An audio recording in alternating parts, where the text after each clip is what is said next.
Think about it. Where you decide to live, it's probably one of the single biggest decisions you'll ever make.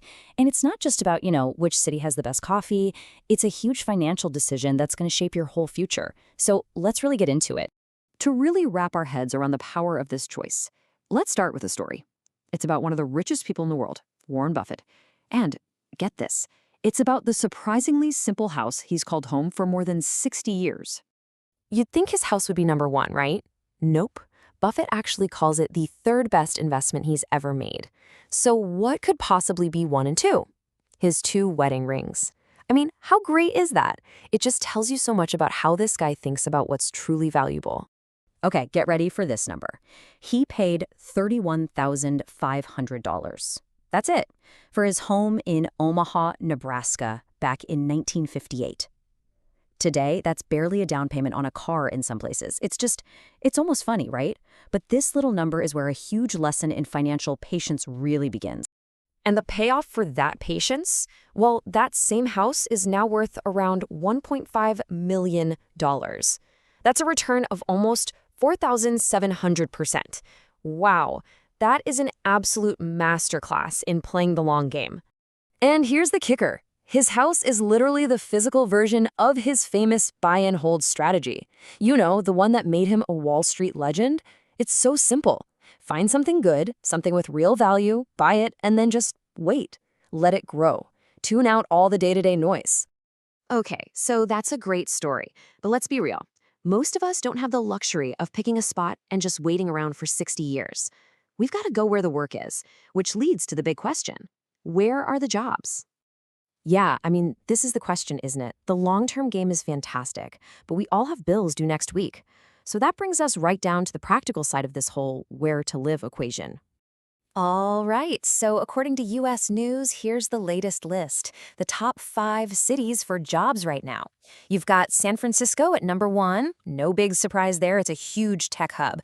But then look at this, a really strong showing from places in Florida and South Carolina. Interesting mix, right? But a hot job market is only part of the story. Let's look at a tale of 2 cities here. You take San Francisco, number 1 on the list. The median income looks amazing, doesn't it? But then, bam, the median home price is over $1.3 million. Now let's look at Naples, Florida. Sure, the income is lower, but the median home is less than half of what it is in San Fran. And that right there is the trade-off everyone has to think about.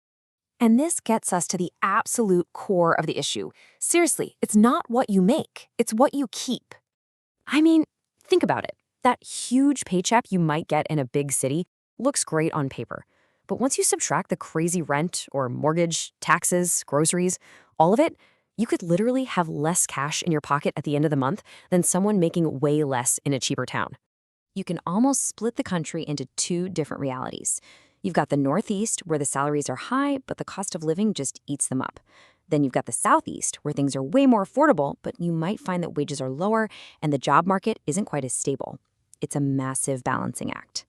All right, now I want you to take a big step back with me. I mean, way, way back. We're going to zoom out from job markets and home prices to the one simple fact that drives the value of every single piece of property on the entire planet. You've probably heard this famous quote, "Buy land, they're not making it anymore." And it's so true. It's the ultimate limited edition item. You can print more money, create more companies, code more crypto, but you can't make more land. And that simple, unchanging fact is where all its real, long-term value comes from. So, you've probably seen this idea floating around, right? This thought experiment where they show how the entire population of the world could technically fit inside the state of Texas if everyone stood shoulder to shoulder. It kind of makes you think, wow, there's actually a ton of space. But hold on a second. As you might have guessed, that picture is, well, it's missing a few things. Actually, it's missing just about everything that makes life, livable. I mean, we don't just need a little square to stand in, do we? We need roads, we need hospitals and schools, we need farms to grow our food, parks, rivers, all the stuff of life. Oh, and here's a fun fact. About half of Texas is desert anyway. So there's that. So that brings us to the real question. If you take away all the land we can't use, all the deserts, the ice caps, the mountaintops, and you divide up what's left, how much space does each person on Earth actually get? The answer is kind of shocking. It's about 2.3 acres. That's it. That is your little slice of the planet. And that tiny piece of land has to have your house, the farm that grows your food, your job, your roads, everything. Now, this is where things get really wild. Look at this. On one side, we have that 2.3 acres that's actually available for each person. But on the other side, we have the 24 acres it takes to maintain the lifestyle of the average American. The difference between those two numbers it's just massive. And what this all leads to is a simple bit of math with a conclusion that is, well, it's pretty staggering. 10. We would need 10 planets, 10 Earths, if everyone on the planet lived the way the average American does. And last I checked, we've only got one. So we've come full circle, haven't we? From one single house in Omaha that became a huge investment through sheer patience, all the way to the absolute physical limits of our entire planet.